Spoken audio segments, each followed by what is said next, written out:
할렐루야. 따라합시다. 하나님, 오늘 밤도 큰 은혜 주옵소서. 아멘. 옆 사람 축복해 주세요. 성령의 불로 충만하십시오. 아멘. 지도자가 누구냐에 따라서 공동체의 미래가 완전히 달라집니다. 혹시 그룬투비라고 들어보셨어요? 그룬투비.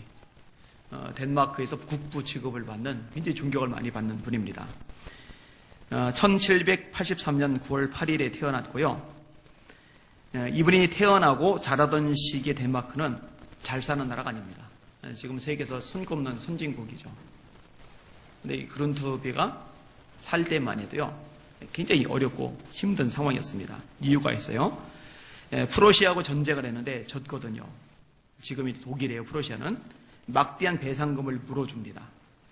또 유럽 대륙 북부의 곡창지대인 슬레스빅 홀슈타인 지역을 통째로 넘겨줍니다. 남은 땅은 스칸디나비아의 황폐한 지역, 바닷바람이 시달리고 돌과 모래 잡초만이 구성한 황무지 지역, 이런 지역만 남은 거예요. 이제 막대한 돈이 독일로 빠져나가고 좋은 땅 독일에 넘겨주고 이제 황량한 땅만 남겨놨으니까 국가 경제가 파산 직전이죠. 중앙은행이 파산하기도 했어요. 국민들은 좌절에 빠집니다. 한국은행 파산했다고 생각해 보세요. 나라가 아주 엉망인 거죠. 사회가 너무 어둡다 보니까 알코올 중독자가 점점점 늘어납니다. 이때 나라를 개혁하기 시작하던 인물이 그룬투비입니다. 이 그룬투비의 아버지는 목사님이세요. 그룬투비 이분도 목사님이세요. 마틴 루터의 영향을 많이 받은 분입니다. 이분의 개념은 이거예요. 국민의식 구조가 개혁돼야 잘 사는 나라가 될 수 있다. 그래서 덴마크 역사상 최초의 성인 기숙교육학교 설립을 시작합니다. 이게 이제 덴마크의 국민고등학교입니다. 근데 여기에 입학한 학생들, 이들이 먹고 자고 일하고 공부하고 토론하는 생활을 통해서 소극적인, 그리고 안 된다, 힘들다, 불가능하다는 이 부정적인 사고방식에서 탈피하도록 만들어져요. 그리고 여기를 졸업한 사람들이 사회 구석구석에 들어가서 놀랍게 일을 해내는 것을 보게 돼요. 그러면서 이런 학교를요, 전 지역에 세우게 됩니다. 이분이 내세운 세 가지 모토가 있어요. 한번 따라합시다. 하나님을 사랑하자, 이웃을 사랑하자, 땅을 사랑하자. 그래서 참 대단해요. 목사님인데 자기가 맡은 교회나 목회하는 게 아니라 국가 전체를 생각하는 거예요. 나라 전체를 살릴 생각을 하는 거예요. 그래서 자기만이 아니라 전국에 있는 목회자를 설득하기 시작하는 거예요. 당신들이 각각에 속한 지역에서 이 덴마크를 개혁하는 일들을 해야 합니다. 나라를 바꾸는 일을 해야만 합니다. 그러면서 낙농기소를 전파하는 전초기지로 교회를 삼습니다. 그거부터요, 교회가요, 지역의 주민센터 역할을 하게 됩니다. 그리고 새로운 농업운동이 확산됩니다. 그리고 덴마크에 중흥이 일어나기 시작을 합니다. 우리나라 이제 새마을 운동이 1960년대 시작됐잖아요. 이 새마을 운동의 모델이 이 덴마크의 운동이라고 그렇게 보는 사람들도 있어요. 틀리지만은 않은 것 같아요. 물론 이분이 어려움을 많이 당하기도 해요. 당시 합리주의 경향이 기울었던 덴마크 교회, 이런 교회에 대해서 비판하는 책을 썼거든요. 성경은 초월적인데, 하나님 전능하신데 왜 이성적인 테두리 안에 교회를 가두냐. 근데 이 책을 쓰고 나서요, 교회로부터 회멸을 당해요. 10년 동안 덴마크 교회로부터 왕따를 당합니다. 근데 그 기간에도 낙심하지 않고요, 시골의 교회를 돌아다니면서, 그러니까 중앙에 영향이 미쳐지는 시골 교회를 돌아다니면서 찬송시를 씁니다. 문학을 연구를 합니다. 1822년에 덴마크 수도 코펜하겐의 구주교회 초빙이 됩니다. 그런데 또다시 잘못된 것들 비판하는 목소리 때문에 다시 외면을 당하게 돼요. 어려움을 좀 겪기도 합니다. 7년간 설교를 금지당했다고 그러니까 말 다 했죠. 기독교는 철학적 논증이 아니라 이성적으로 설명하고 이성적으로 납득하려고 이러면 안 된다. 성찬식, 세례식 통해서 끊임없이 전해내는 역사적인 계시이다, 계시. 옳은 얘기 있잖아요. 바른 소리 있잖아요. 근데 옛날부터요, 나라가 엉망일 때는 바른 소리 하면 미움을 사요. 그래서 7년간 설교 금지를 당한 거예요. 근데 나중에 결국은 국가적으로 존경을 받죠. 이분이 돌아가실 때요, 전 국민적인 애도 속에서 돌아가십니다. 이분이 썼던 시의 60% 정도가 덴마크 교회용 찬송가에 사용이 되어집니다. 목회자이고 시인이고 교육가이고 정치인이고, 그리고 이분의 사역을 토대로 이 덴마크가 지금의 선진국으로 발달할 수 있었다. 그래서 국부 취급을 받는 거예요. 국부. 나라의 아버지 취급을 받아요. 지도자를 참 잘 만났죠. 잘 만났죠. 여러분 성경을 보세요. 이스라엘 역사상에도요, 나라의 지도자가 누구냐, 영적 지도자가 누구냐에 따라서 국가의 운명이 달라져요. 다윗이 왕일 때하고 아합이 왕일 때하고는요, 나라 수준이 달라요. 지도자는 그만큼 중요한 겁니다. 오늘 본문에 등장하는 사무엘은요, 정말 좋은 지도자입니다. 정말 멋진 지도자입니다. 그 이유가 오늘 본문에 4가지 정도로 묘사가 되고 있어요. 한번 따라 합시다. 똑바로 가르치는 사무엘. 참 바르게 가르쳐요. 뭘 가르치느냐? 하나님께로 돌아오는 비결을 가르칩니다. 3절에서 4절까지 같이 읽겠습니다. 시작. 사무엘이 이스라엘 온 족속에게 말하여 이르되 만일 너희가 전심으로 여호와께 돌아오려거든 이방 신들과 아스다롯을 너희 중에서 제거하고 너희 마음을 여호와께로 향하여 그만을 섬기라. 그러면 너희를 블레셋 사람의 손에서 건져내시리라. 이에 이스라엘 자손이 바알들과 아스라솔을 제거하고 여호와만 섬기니라. 자, 하나님께로 돌아와야 돼요. 여기 이제 사무엘 선지자가 백성들에게 요구하는 내용입니다. 늘 하나님께로 돌아가야 된다. 그런데 이제 하나님께로 돌아가려면요, 반드시 있어야 되는 항목들이 몇 가지가 있어요. 그 첫 번째 항목이 뭐냐면은 우상을 제거해라. 그러니까 우상을 가지고 있는 상태에서 하나님께로 돌아간다라고 하는 것은 출발 자체가 잘못된 겁니다. 제가 힌두교 지역 가끔 얘기하잖아요. 그 다실론 지역이잖아요. 그러니까 한 사람이 믿는 신이 3개, 4개, 뭐 어떤 경우는 10개, 15개 이렇게 돼요. 그런 지역 사람들이 예수 믿으라고 전도를 하면은요, 잘 받아들여요. 나 예수 믿겠다고. 근데 그 사람들 예수 믿는 게 아닙니다. 그 사람들이 정말로 예수 믿는 게 되려면은요, 이전에 자기들이 믿던 우상들을 싹 버려야 됩니다. 다른 신들은 혹시 허용이 될지 몰라요. 여러분, 그리스의 올림푸스의 12신 포함해서 수많은 신들이 있잖아요. 제우스, 그 아내인 헤라, 바다의 신, 포세이돈, 아테네, 태양신 아폴론. 한 사람이 2 섬겨도 되고 3 섬겨도 돼요. 10명, 12명 다 섬겨도 돼요. 그 외 바깥에 있는 신들도 다 섬겨도 돼요. 그런데요, 하나님은 그렇게 하면 안 돼요. 버려야 돼요. 다 버려야 돼요. 버리지 않고서 하나님을 섬긴다? 그건 하나님께로 돌아온 게 아닙니다. 돌아온 게 아니에요. 하나님보다 우선시되고 하나님보다 앞서는 것이 하나라도 내 인생 속에 남아있으면요, 이 사람은 절대로 하나님께 돌아온 게 아닙니다. 이게 기독교 신앙의 독특한 특징입니다. 그 다음에 어떤 요소가 나오느냐? 마음을 하나님께로 향해야 됩니다. 이런 마음이 빠지면 절대로 안 됩니다. 신명기 6장의 말씀. 마음을 다하고 뜻을 다하고 힘을 다하여 주 너의 하나님을 사랑하라. 마가복음 12장에 예수님이 이 말씀을 인용합니다. 네 마음을 다하고 목숨을 다하고 뜻을 다하고 힘을 다하여 주 너의 하나님을 사랑하라. 이게 마음이 하나님께로 향하지 않은 상태에서는요, 하나님께로 들어온 게 아닙니다. 이 자리도 마찬가지입니다. 여러분들이 예배 시간에 앉아 있어요. 저를 좀 쳐다보고 있어요. 근데 마음이 하나님을 향하고 있지 않아요. 그러면 이 예배는 하나님하고 상관이 없어요. 마음은 핵심입니다. 핵심. 제가 전에도 이야기 끄집어냈잖아요. 어떤 여자가 나한테 시집을 왔어요. 시집을 왔는데 몸만 왔지 마음은 딴 남자한테 가 있어요. 딴 놈한테 가 있어요. 그러면 그거는 정상적인 결혼 생활이 아닙니다. 몸만 오면 안 돼요. 마음 딴 놈한테 가 있으면 안 돼요. 몸도 마음도 나한테 와 있어야죠. 하나님께로 여러분의 마음이 향하실 수 있기를 주의 이름으로 축원합니다. 그리고 이어지는 말씀이 뭐냐? 하나님만을 섬겨라. 우상을 제거하니까 당연한 결과죠. 하나님만을 섬겨라. 그만을 섬겨라. 하나님께만 예배하고 하나님께만 영광 돌리고 이런 삶을 살아야만 하는 겁니다. 자, 하나님께 돌아오려거든 우상을 제거해라. 마음을 하나님께로 향하여 하나님만을 섬겨라. 그러면 그 결과가 뭐냐? 고통에서 벗어나게 해주겠대요. 그리하면 너희를 블레셋 사람의 손에서 건져내시리라. 지금 이스라엘 백성들 괴롭히는 존재가 블레셋 사람들이거든요. 너무너무 힘들게 해요. 스트레스 받게요. 죽을 지경해요. 고통스러워 죽겠어요. 근데 하나님이 말씀하신 거예요. 니들 힘으로 못 벗어나지? 너희들 능력, 너희들 노력, 너희들 수단, 방법, 발버둥으로 도대체 벗어날 수 없지. 그런데 너희들이 정말 나에게로 돌아오면은 이런 고통에서 벗어날 수 있어. 이게 하나님의 뜻이거든요.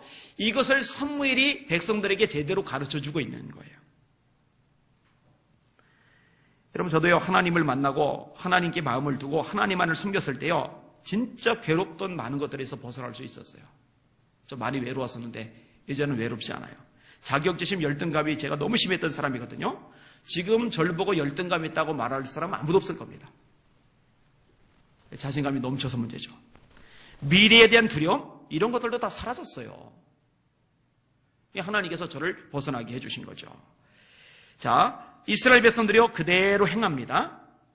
잘 가르쳤는데 잘 가르친 것을 제대로 받아들이지 않고 순종하지 않으면 소용이 없잖아요. 그런데 이스라엘 백성들이 순종한 거예요. 여러분들, 제가 잘 가르치는 목회자 되도록 기도해 주시고, 여러분들은 가르침을 받았을 때 순종을 잘 하실 수 있기를 주님의 이름으로 축원합니다. 자, 왜 사무엘이 멋진 지도자입니까? 똑바로 가르쳐요. 제대로 가르치는 거예요. 대충 가르치는 게 아니에요. 눈치 보면서 가르치는 게 아니에요. 제대로 가르치는 거예요. 제대로. 자, 두 번째 따라합시다. 백성들을 위해 기도하는 사무엘. 자, 5절 6절 읽겠습니다. 시작. 사무엘이 이르되 온 이스라엘은 미스바로 모이라. 내가 너희를 위하여 여호와께 기도하리라며 그들이 미스바에 모여 물을 길어 여호와 앞에 붓고 그날 종일 금식하고 거기에서 이르되 우리가 여호와께 범죄하였나이다 하니라. 사무엘이 미스바에서 이스라엘 자손을 다스리니라. 아멘. 멋지죠? 미스바로 모여라. 내가 너희를 위해서 여호와께 기도하리라. 기도하는 지도자를 둔 것만큼 든든한 것은 없습니다. 사무엘의 경우요, 영적 지도자임과 동시에 정치적인 지도자입니다. 이 두 가지 기능을 같이 수행을 하는데요. 자신이 판단하고 자신이 결정하는 것 이전에 먼저 하는 것이 있어요. 하나님 앞에 기도하는 것. 철저하게 기도로 백성들을 가르치고 백성들을 다스립니다. 이런 정치 지도자, 이런 종교 지도자가 우리나라에서 많이 일어나기를 원해요. 일어나야 됩니다. 그래야 대한민국이 소망이 있는 거죠. 링컨 얘기는 워낙 많이 들었을까요? 이분은요, 학력 수준이 높지 않습니다. 정규 교육을 제대로 받지를 못했으니까. 단지 성경, 어머니가 물려준 낡은 성경을 통해서 글을 익혔기 때문에 이분의 연설을 읽어보면 성경 구절로 꽉 차 있어요. 얼마나 성경을 뒤지고 또 뒤지고 또 뒤졌는지 이분의 수준이 성경학자 수준이었답니다. 대단하죠? 목사님 아니에요? 평신도예요. 일반 정치인이에요. 그런데 성경 수준이 그냥 목회자 말고 성경학자 수준이었대요. 참 멋있는 사람입니다. 그게 다가 아니죠. 이분은 기도의 사람으로 유명합니다. 어떤 신사가 새벽 5시에 링컨을 만나기로 약속을 했어요. 그리고 4시 45분경에 도착을 했어요. 근데 자꾸 뭔 얘기하는 소리가 들려요. 그래서 옆에 비서가 먹은 거예요. 저희 좀 가깝게서 손님하고 얘기 중이신가요? 아닙니다. 손님 아무도 없습니다. 근데 이게 무슨 소리죠? 우리 각각에서는 4시부터 5시까지는 하나님 앞에 기도를 합니다. 저거 기도하는 소리입니다. 그게 평생 습관이었던 거예요. 여러분 멋있잖아요. 그죠? 이런 지도자. 여러분 사무엘이요. 노년이 되었어요. 여러분 젊을 때 한창 때 정말 열심히 기도하다가 어느 정도 이게 몸에 배고 나면은 그리고 어느 정도 위치가 되고 나면은 슬그머니 기도를 놓쳐버리고 이제 노하우로 그 일을 감당하는 일들이 종종 생겨요. 그래서 젊을 때 한창 때 정말 목숨 걸고 기도하다가 어느 정도 위치가 되고 연세도 들고 나서 그 다음에 기도 빼먹는 분들 없지 않아 있습니다. 근데 여러분 놓치지 말 것이 뭐냐면요. 나이가 젊으나 나이가 많으나 할 것 없이 기도가 충분하지 않으면요. 하나님이 주시는 생각, 하나님이 주시는 감동 외에 잡다한 세상 것들이 밀려 들어오게끔 되어 있어요. 이건 누구도 예 없습니다. 말씀을 채우지 않으면 기도로 하나님과의 교제를 통해 내 영혼을 깨끗하게 하지 않으면 세상적인 것들이 물밑에 밀려들게 돼 있어요. 세상적인 가치관, 영향력들이 들어오게 돼 있어요. 그래서 기도하지 않은 성도들이 세속적일 수밖에 없는 거예요. 그건 어쩔 수 없어요. 그래서 기도하지 않은 목회자들이 세속적일 수밖에 없는 거예요. 어쩔 수 없어요. 누구나 똑같아요.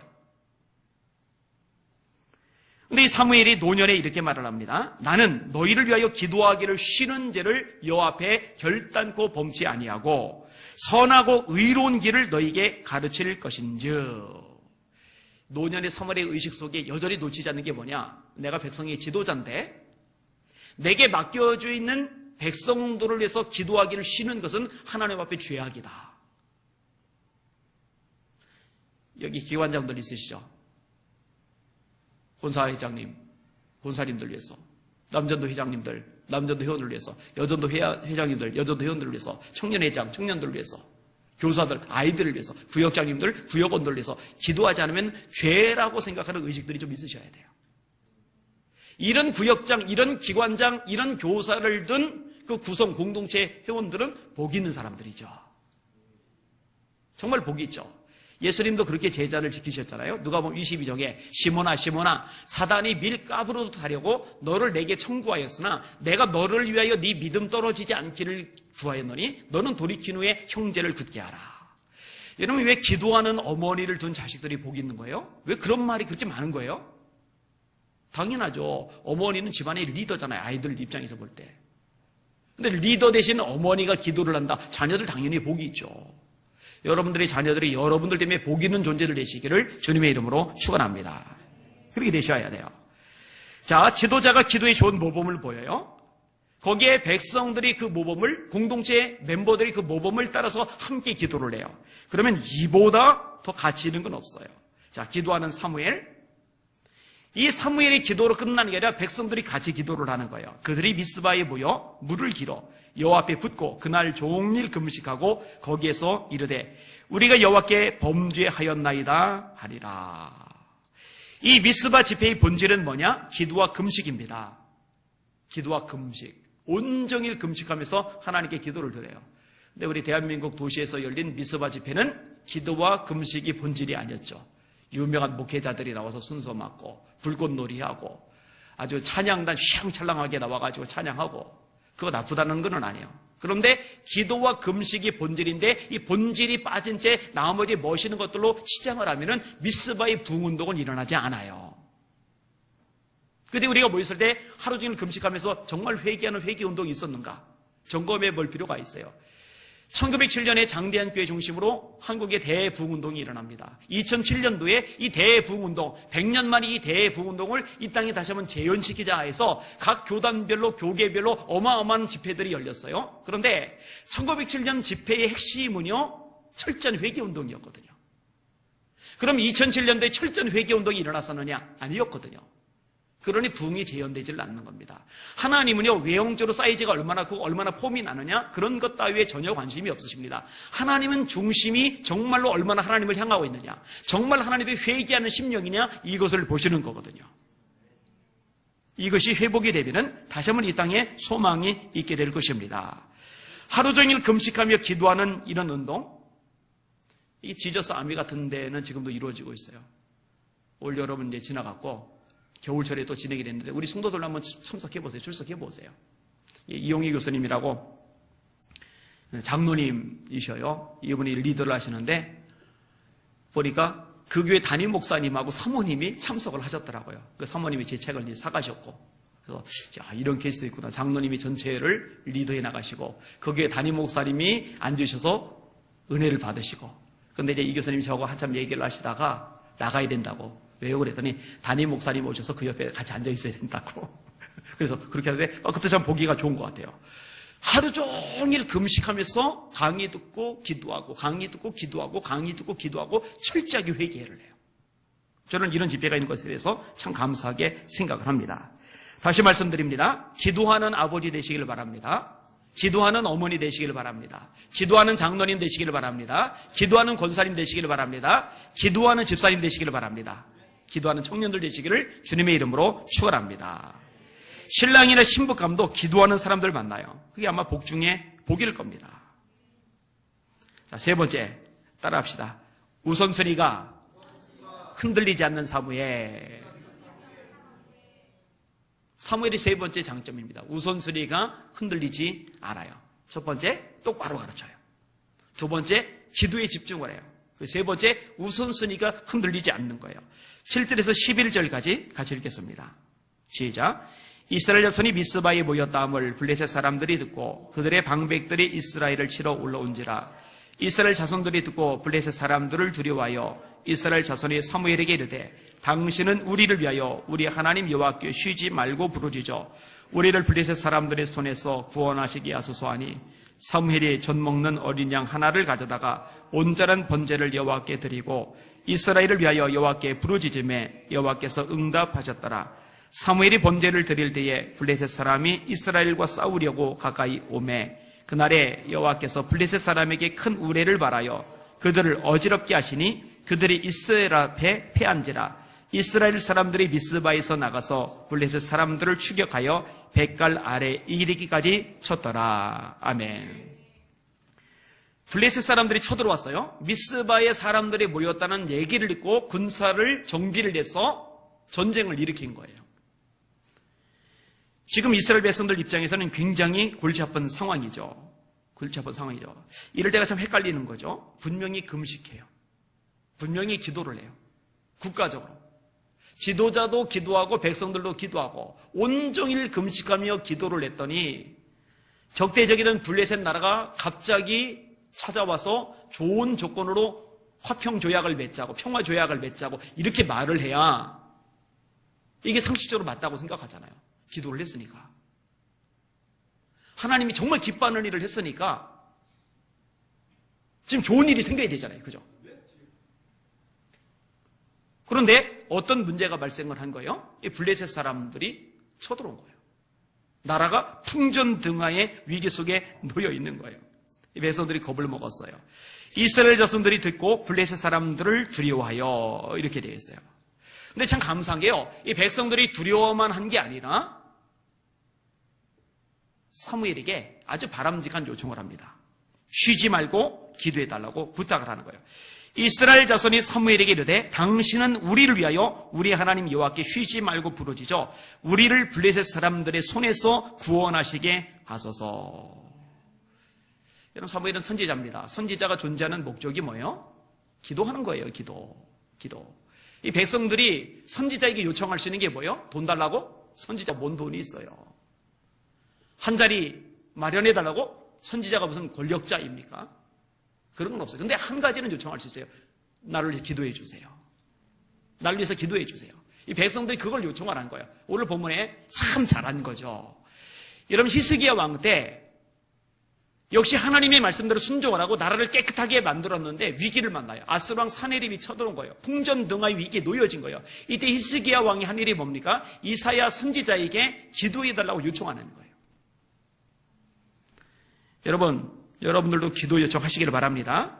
가끔 가다 보면은 목회자가 바빠 보인다는 이유로 기도 부탁 못하는 사람들도 있을 수 있는 것 같아요. 그런데요, 아무리 바빠도 여러분의 기도 부탁은 들어줍니다. 누가 뭐래도 최우선 우선위는요, 우리 교회 성도들입니다. 내일도 미국에서 목사님 한 분이 찾아오세요. 한국 오셨고 이제 저를 찾아오시기로 하셨어요.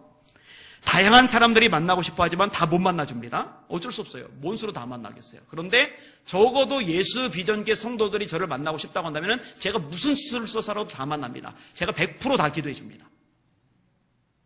왜냐하면 제가 할 일이 그거니까. 기도 요청을 하시란 말이에요. 필요할 때. 자, 이 백성들이 기도 요청을 받은 사무엘이 한 일이 뭐냐? 온전한 번제를 하나님께 드리는 겁니다. 사무엘이 젖 먹는 어린 양 하나를 가져다가 온전한 번제를 여호와께 드리고 이스라엘을 위하여 여호와께 부르짖음에 여호와께서 응답하셨더라. 하나님이 받으실 만한 온전한 예배를 드리고 그 다음에 하나님께 부르짖어요. 그 다음에 하나님이 역사해 주시는 거죠. 여러분 사무엘이 지금 백성의 지도자로서 할 일이 많잖아요. 나라가 위험하면 외교적인 요청을 취할 수 있잖아요. 전쟁을 치르려면 기운이 있어야 되니까 하루 종일 금식했으니 꾸르륵거리는 배 가지고 뭔수로 칼 들고 창 들고 맞서 싸우겠어요? 일단 빨리 먹을 것 마련해서 먹일 수 있잖아요. 아니면 칼이나 창 준비할 수 있잖아요. 아니면 도저히 이번 싸움 이길 수 없다 판단되면 최대한 백성들을 피난시켜서 살해당하는 사람들을 최소화시킬 필요가 있잖아요. 그런데 외교적인 요청을 구하는 것도 아니고 밥을 마련해서 먹이는 것도 아니고 창과 칼을 준비하는 것도 아니고 빨리빨리 피난시키는 것도 아니고 지금 다 맞아 죽게 생긴 이 절박한 상황 속에서 뭘 하냐면 예배를 드리고 있어요. 예배를. 그래서 제가 여러분에게 우선순위를 얘기한 거예요. 정말 위급한 상황이 있지만은 정말 위급하면 위급할수록 곤란하면 곤란할수록 하나님의 도움이 그만큼 더 필요한 것이고 하나님의 도우심을 받으려면은 예배가 핵심이라는 것을 사무엘이 놓치지를 않는 거예요. 그러니까 인물인 거죠.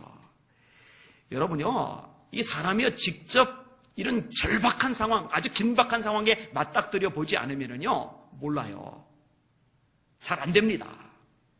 자, 예배를 드려야 되는데 아주 좋은 계약건이 왔어요. 예배 시간에. 요거 계약하면은 진짜 대박이 터져요. 근데 그거를 물리치고 와서 예배를 드린다. 예배를 드려야 하는데 몸이 무척 피곤해요. 근데 피곤한 몸을 끌고 와서 예배를 드린다. 예배를 드려야 되는데 너무너무 중요한 시간이 지금 코앞에 닥쳤어요. 이 시험 합격해야 내 인생이 펴요, 활짝.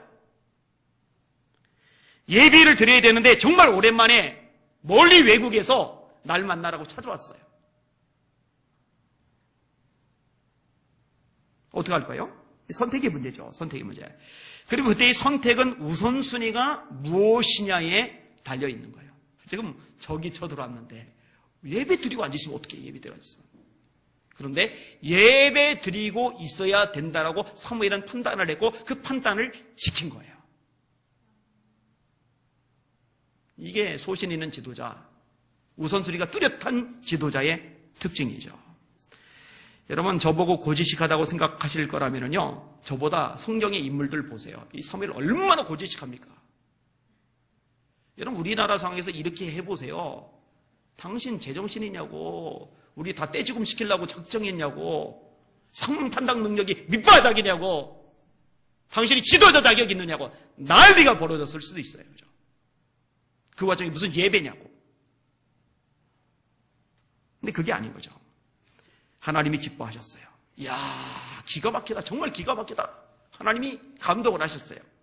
사무엘이 번제를 드릴 때에 블레셋 사람이 이스라엘과 싸우려고 가까이 오매 그날에 여호와께서 블레셋 사람에게 큰 우레를 발하여 그들을 어지럽게 하시니 그들이 이스라엘 앞에 패한지라.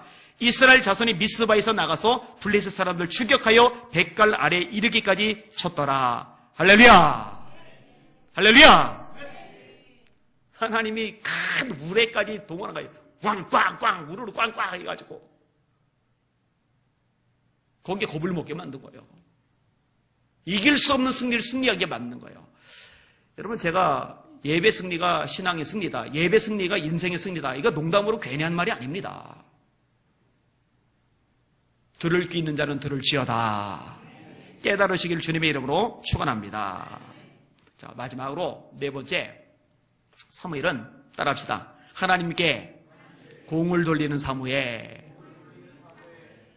축구공, 배구공, 이거 그 얘기 아니에요? 공로, 영광, 이런 개념으로 한 거예요. 공을 하나님께 돌려드리는 거죠.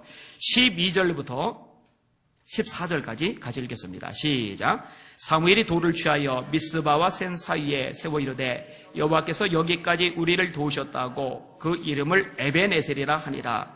이에 블레셋 사람들이 굴복하여 다시는 이스라엘 지역 안에 들어오지 못하였으며 여호와의 손이 사무엘이 사는 날 동안에 블레셋 사람을 막으심에 블레셋 사람들이 이스라엘에게서 빼앗겼던 성읍이 이스라엘에게 회복되니 이스라엘의 그 사방 지역을 블레셋 사람들의 손에서 도로 찾았고 또 이스라엘과 아모리 사람 사이에 평화가 있었더라. 아멘. 여러분, 사람들은요 영광을 자신이 받기를 원합니다. 이게 이 사람의 본성입니다. 여기서 벗어나기가 쉽지 않아요. 최근에 애들 다니는 학교 교장 선생님을 만났어요. 선생님이 저를 보더니 애들 칭찬을 엄청 하는 거예요. 목사님 자제들도 꽤 많은데 안 목사님 자녀들처럼 이렇게 집안 교육 잘 된 자녀가 없었다고 칭찬하는 거예요. 제가 기분이 좋았겠어요? 안 좋았겠어요? 좋죠. 집에 돌아와서 얘기가 되는 거예요. 저는 그 공을 저에게 돌리고 제 아내는 그 공을 자기에게 돌리고 우리 집에서 얘기하다 보면 그래요. 아빠가 엄격하게 딱 중심을 지키니까, 여러분, 제 아내는 그렇게 말하면 애들 삐뚤어 나간다고. 엄마가 이렇게 다 풀어주니까. 이러면서 이제 왔다 갔다 해요. 이게 인간의 죄성입니다. 서로 자기가 잘났대요. 사울이요, 자기를 위해서 기념비를 세웁니다. 느부갓네살 왕은요, 이 도성은 내가 세웠다. 이 나라는 내가 세웠다. 나. 자기가 남아요. 이런 바벨론의 문제가 뭡니까? 우리 이름을 걸고 지면에 흩어짐을 면하자. 하나님의 이름이 빠졌어요. 인간들이 그 자리를 차지해버렸어요. 근데 사무엘이 뭐라고 말합니까? 여호와께서 여기까지 우리를 도우셨다. 여호와께서 여기까지 우리를 도우셨다 하고 에벤에셀이라 하리라. 따라합시다. 에벤에셀. 하나님이 여기까지 우리를 도와주셨다. 도움의 돌, 에벤에셀. 내가 통치를 잘해서 리더십이 뛰어나서 백성들 잘 가르쳐서 역시 나는 훌륭한 지도자라서가 아니라 하나님이 여기까지 우리를 도와주셨다. 철저하게 하나님께만 영광을 돌리는 거예요. 멋진 지도자죠. 여러분, 교회 좀 부흥했다고요? 교회 좀 커졌다고요? 역시 담임 목사님 내가 능력이 있어서 설교가 탁월해서 교회가 부흥했다. 그러면 이제 틀리기 시작하는 거예요. 하나님의 은혜죠, 다. 여러분, 바울만큼 위대한 사람 누가 있어요? 바울만큼 대단한 사람 어디 있어요? 그런데 말하죠. 나의 나된 것은 내가 아니요 나와 함께 하신 하나님의 은혜로다. 누가복음 17장에 주님이 말씀하십니다. 일을 마친 후에 말하기를 나는 무익한 종이라 마땅히 할 일을 한 것뿐이다. 이렇게 고백해라. 예수님이 제자를 보고 직접 가르치는 거예요. 니들 말이다. 일 잘 마치고. 근데 이렇게 말해야 돼. 하나님, 저는 무익한 종이거든요. 할 일을 한 것뿐입니다. 이렇게 해야 돼. 알았지? 이렇게 가르쳐 주셨거든요. 한번 따라합시다. 나는 무익한 종입니다. 할 일을 한 것뿐입니다.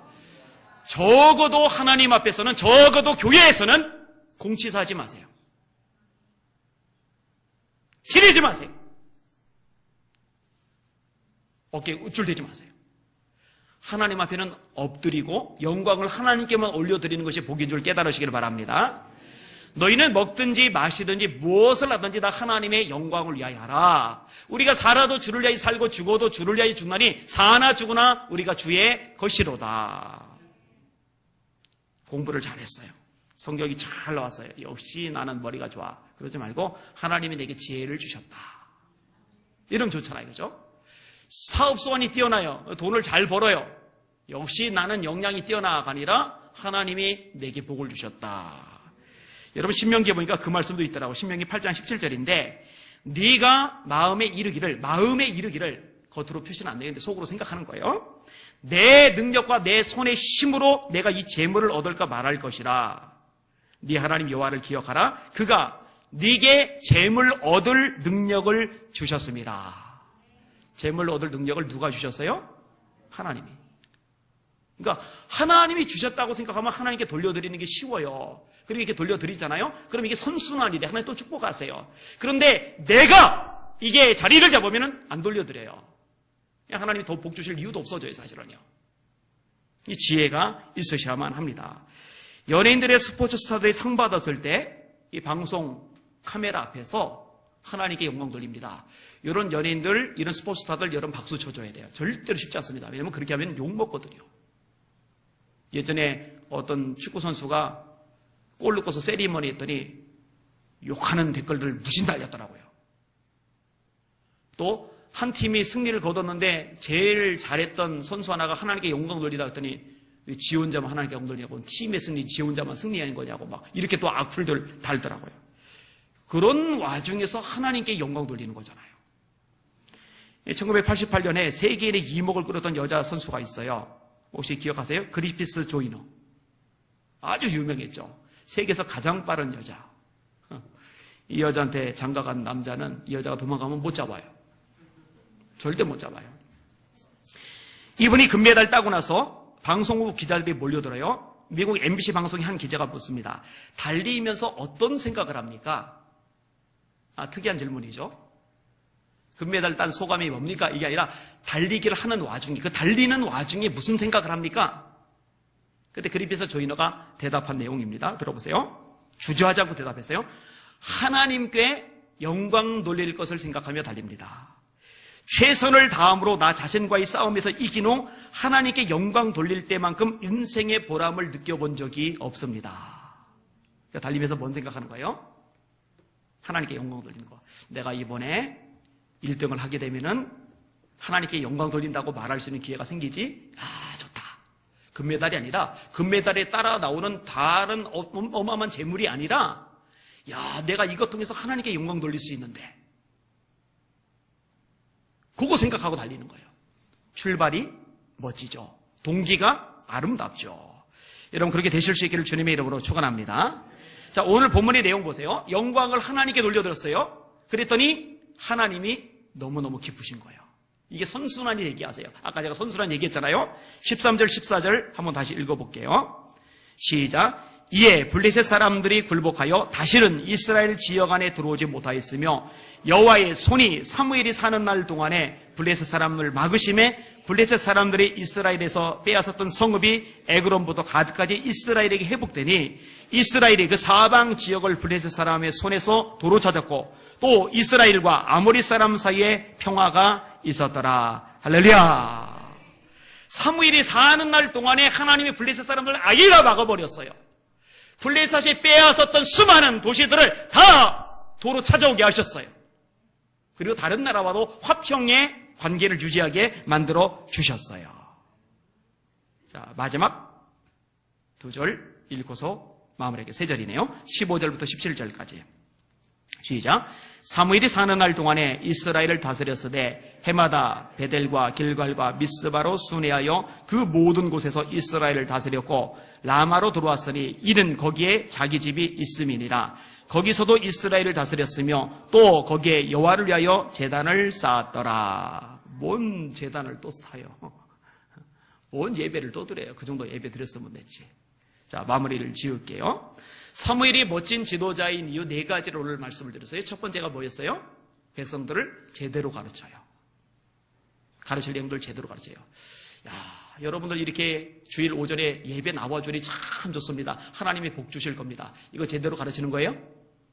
아니잖아요. 여러분 일주일에 한 번 와서 예배 드리는 걸로 신앙생활 만족하면 안 됩니다.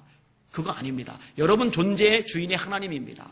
하나님께 여러분 삶 전체를 헌신해야 됩니다. 우상 버려야 됩니다. 하나님만을 향해야 됩니다. 여러분의 마음이 하나님께 집중돼야 됩니다. 이게 제대로 가르치는 거잖아요.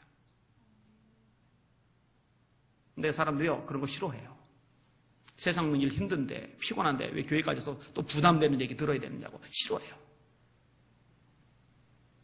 여기를 여러분들은 좋아하시길 바랍니다. 그런 얘기 나오면은 빵긋빵긋 웃으면서 아멘 아멘하고 받아드시길 주의 이름으로 축원합니다. 그게 아름다운 거예요. 자, 두 번째로 사무엘이 어떤 지도자입니까? 기도하는 지도자입니다. 기도하는 지도자. 기도하는 지도자가 정말 좋은 지도자입니다. 왜? 하나님이 도우셔야 돼 결국은요. 하나님이 도우시려면 기도해야죠.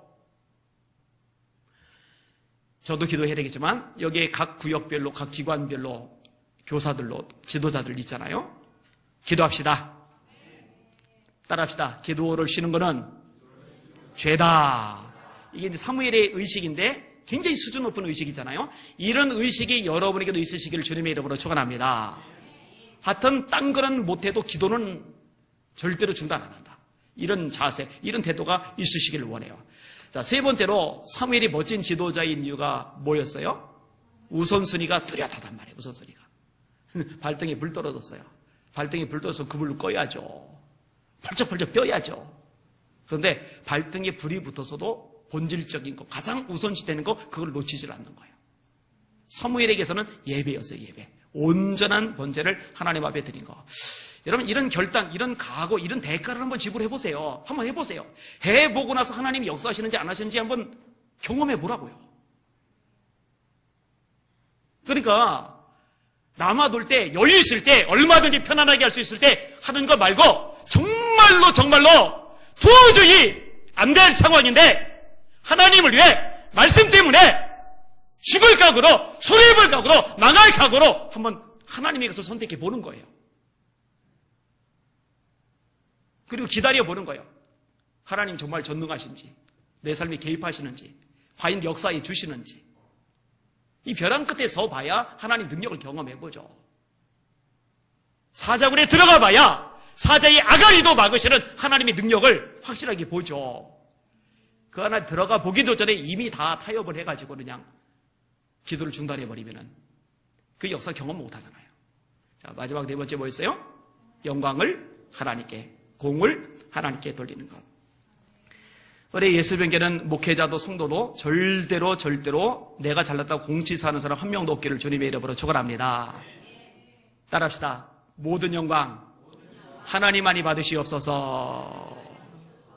구역이 잘 돼도 하나님께 영광, 기관이 잘 돼도 하나님께 영광, 여러분 가정이 잘 돼도 하나님께 영광, 여러분 자녀들이 잘 돼도 하나님께 영광, 교회가 부흥해도 하나님께 영광, 모두 다 하나님께 영광 돌리는 우리 모두 되시기를 주님의 이름으로 축원합니다. 아멘. 기도하겠습니다.